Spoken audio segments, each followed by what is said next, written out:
Well, obviously we have our program where we have a course and we have a community where we have like 4 or 5 calls a week where we're doing a 49 weeks to freedom challenge right now where we're literally farming with our members, telling them which pools to get in. But if you're someone who wants to do it on your own, the first thing you want to do is figure out which 2 assets you want to provide liquidity in. Because like I was saying, back in 2020, you have this thing called impermanent loss to where like let's say this is your range. This is Ethereum and USDC. And 2K is your bottom range and 3K is your top range. Yield farming on decentralized exchanges is like a limit order for the underperforming asset. And if you don't know what a limit order is, it's basically a way to be like, okay, when the asset hits this price, buy or sell. And that's the same for the top or the bottom. You can choose, like when the price hits something, you can choose to be bought in, or if you're already holding an asset, you can choose to sell it. So that way, if you're not by your computer, you can still, get your good buys or your good sells. Now, when you're providing liquidity and this is your range, and this is ETH USDC, when you go out of range to the upside, it's a limit order for the underperforming asset. So if you go out of range to the upside, that means Ethereum is the overperformer. So that means that you're going to be in 100% USDC, not including your fees.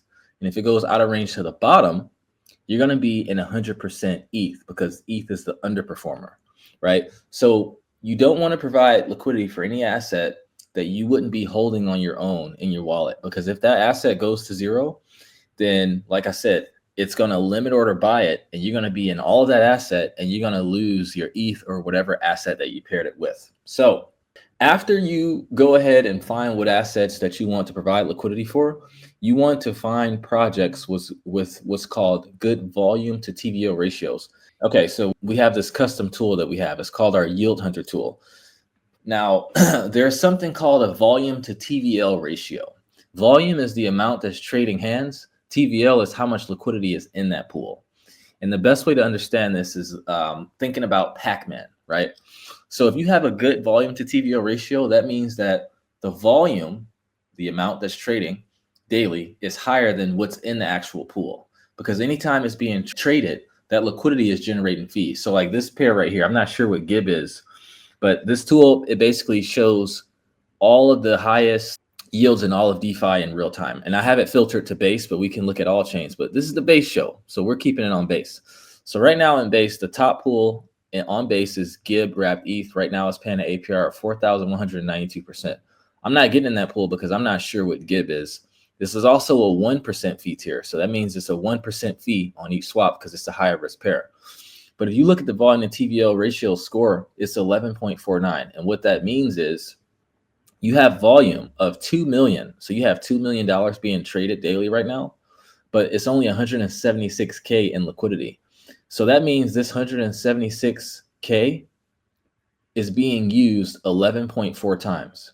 And if it's being used 11 times, it's generating fees every time. And that's why the APR is so high.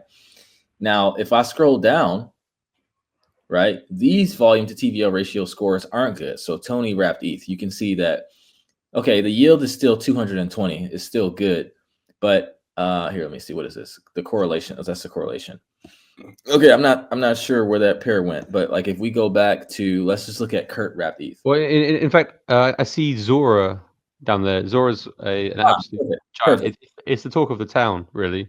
Okay, so let's use this as an example. So right now the APR is 215%.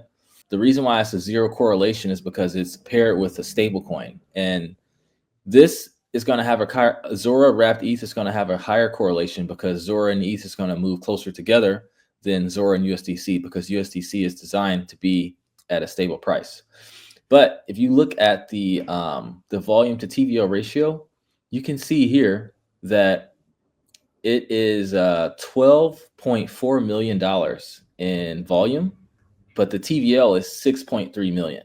So the other one, remember, it was 176K in TVL, but it was like 2 million in volume. So that's why you had a score of like 11 point something. But on this one, it's only a score of 1.97, which is still good. 215% APR is still wildly outpacing inflation, which is, the goal. Is this ratio, a higher ratio is better or a lower ratio is better? Higher ratio is better, because what determines a high ratio, so remember, this is the volume right here.